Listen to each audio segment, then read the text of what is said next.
Have you ever noticed that even when everything seems fine, your mind still refuses to be quiet? You wake up thinking about yesterday's mistakes. You spend the whole day worrying about tomorrow. You compare yourself with people who seem happier than you. You keep searching for peace, but the more you chase it, the farther it feels. Some people believe that money will bring peace. Others think success, relationships, or a better house will finally make them calm. But after getting those things, many people still feel empty. Maybe the biggest problem is not that life is noisy. Maybe the biggest problem is that our minds never stop making noise. If you also feel tired because of overthinking, stress, regret, or the pressure to always do more, then this story is for you.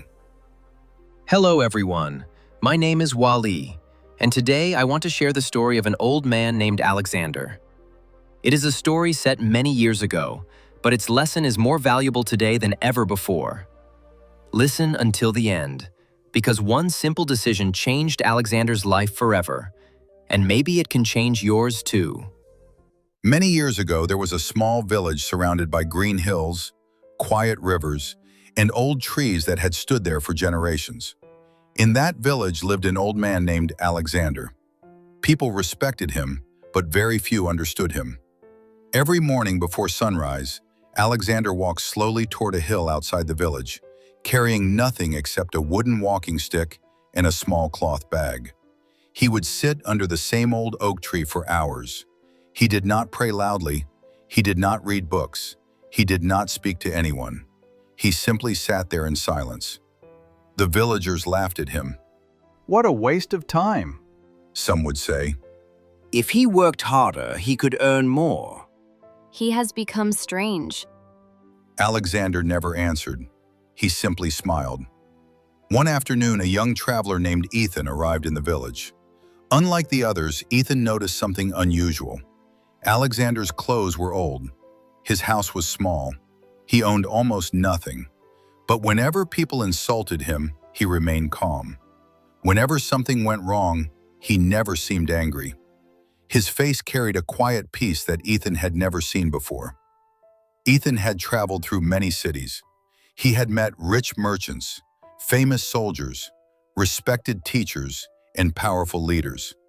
All of them had money, all of them had influence, but none of them looked as peaceful as this old man. The next morning, Ethan decided to follow Alexander. He quietly walked behind him until Alexander reached the oak tree. Alexander smiled without turning around. "You have been following me since sunrise," He said gently. Ethan felt embarrassed. I'm sorry. "There is no need to apologize. Alexander replied. If someone follows peace, he is already walking in the right direction." Ethan sat beside him. For several minutes, neither of them spoke. The silence became uncomfortable. Finally, Ethan asked, Everyone says you own nothing, yet you look happier than anyone I have ever met. What is your secret? Alexander picked up a small stone from the ground. "What do you see?" A stone. Alexander nodded. He placed the stone into Ethan's hand. "Hold it." Ethan held it. After 1 minute, Alexander asked, "Is it heavy? No, How does it feel now?" my hand is getting tired. Alexander smiled. "Keep holding it." Another 15 minutes passed. Now Ethan's arm started shaking. It hurts. He admitted. Alexander asked quietly, Has the stone become heavier? No, Then why does it hurt? because I have been holding it for too long. Alexander looked toward the river flowing beside the hill. Our worries are exactly like this stone. Holding them for a moment helps us learn. Holding them for days makes us tired. Holding them for years slowly destroys us. Ethan remained silent. Alexander continued. Most people are not suffering because life is difficult. They are suffering because they refuse to put the stone down. Those words stayed inside Ethan's mind, but he was not fully convinced. It sounds simple, Ethan said. But people cannot just stop worrying. Alexander smiled. You are right. If peace were easy, everyone would have it. He slowly stood up and asked Ethan to follow him. Instead of returning to the village, Alexander walked deeper into the forest. After almost an hour, they reached a beautiful lake. The water was so clear that the clouds reflected perfectly on its surface. Alexander filled a wooden cup with water.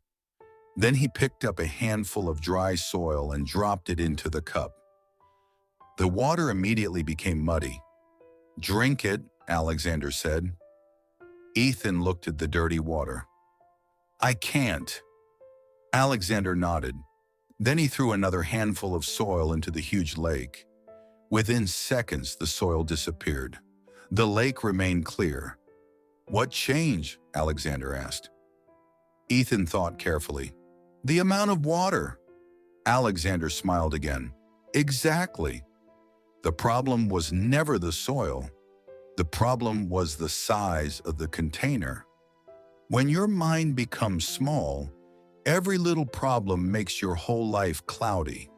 But when your heart becomes bigger through patience, kindness, gratitude, and understanding, the same problem loses its power. Ethan looked across the peaceful lake. For the first time in many years, he stopped thinking about his failures. He stopped thinking about the people who had disappointed him. He simply watched the gentle waves touching the shore. Alexander sat quietly beside him. Neither of them spoke. The wind moved through the trees. Birds sang in the distance. And for a few brief moments, Ethan experienced something he had been searching for his entire life. A mind that was finally still. But Alexander knew this peaceful moment was only the beginning. The greatest lesson was still waiting for Ethan, and it would come from an unexpected visitor who would arrive in the village before the next sunrise. The next morning, before the first light reached the village, a horse stopped outside Alexander's small house. A well-dressed man stepped down. His name was Victor. He was one of the richest merchants in the kingdom. His clothes were expensive. His horse was strong. His bags were full of gold. Yet his face looked tired. His eyes were filled with fear. I have traveled for many days looking for you, Victor said. The people say you are the wisest man alive. Alexander smiled gently. I am just an old man. Victor shook his head. I have everything people dream about, but I cannot sleep. I cannot enjoy my food. I cannot trust anyone. Every day I fear losing what I have. Alexander looked at Ethan. This is another lesson. The three of them walked toward the old oak tree. Victor spoke without stopping. My business keeps growing. My houses keep getting bigger. My money keeps increasing. But my peace keeps disappearing. I protect my money all day. I worry about my enemies. I worry about thieves. I worry about tomorrow. I don't even remember the last time I smiled from my heart. Alexander quietly listened. When Victor finally stopped speaking, Alexander asked only one question. When was the last time you watched a sunrise without thinking about work? Victor stayed silent. When was the last time you ate because you were hungry instead of because it was time? Again, Victor had no answer. When was the last time you thanked life for what you already had? Victor slowly looked down. I don't remember. Alexander picked up a dry leaf that had fallen from the tree. He held it in front of them. Do you know why this leaf is beautiful?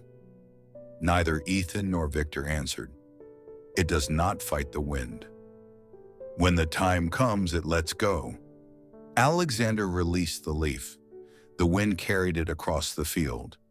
It did not complain. It did not resist. It simply moved with the wind until it rested gently on the ground.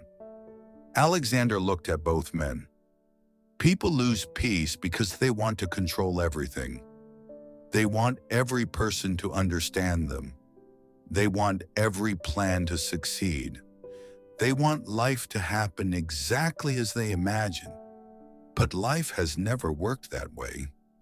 The moment you stop trying to control everything, your heart becomes lighter. Victor asked softly, "So should I stop working?" Alexander smiled. "No. Work with your hands. Do not carry your work inside your heart. Earn money. Do not let money own your mind. Love people. Do not expect them to be perfect. Make plans. But remember that life may write a different ending." Ethan felt every word deeply. For the first time, he understood that peace was not something people found. It was something they protected. Days passed. Ethan stayed with Alexander, helping him in small daily tasks. They repaired broken fences. They planted trees.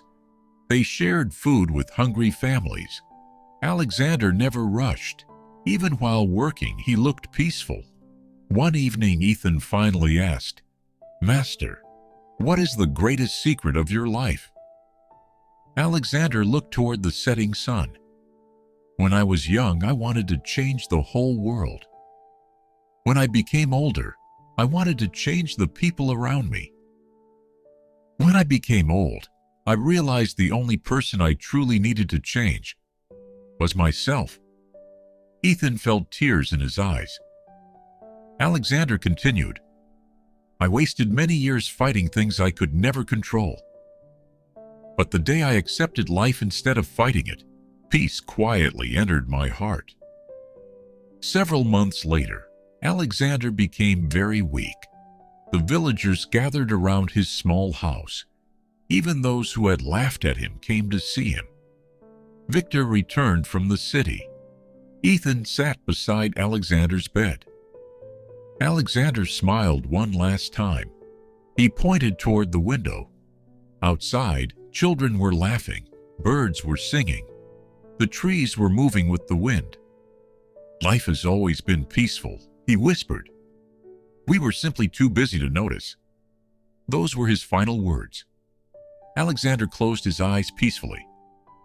The room was silent. No one cried loudly. Instead, everyone felt something they had never experienced before: gratitude. Years passed. Ethan became an old man himself. Every morning he walked to the same oak tree.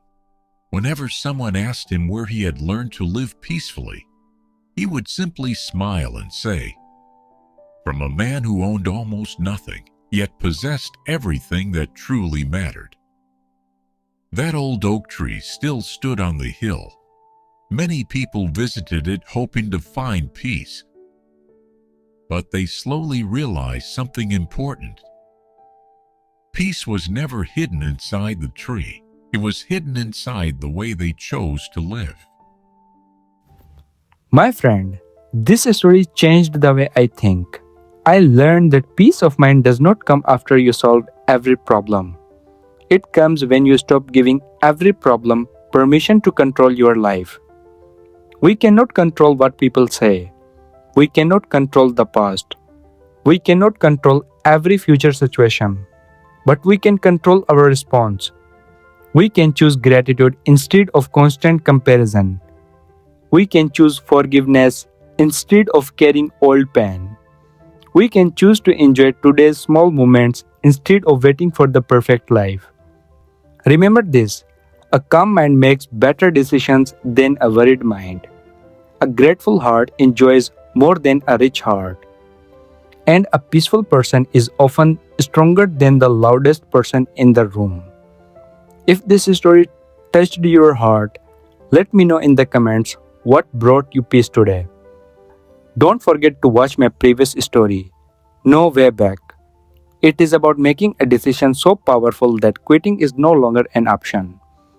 If you want to build discipline, courage, and unstoppable commitment, I truly believe you will enjoy that story as well. Thank you so much for watching.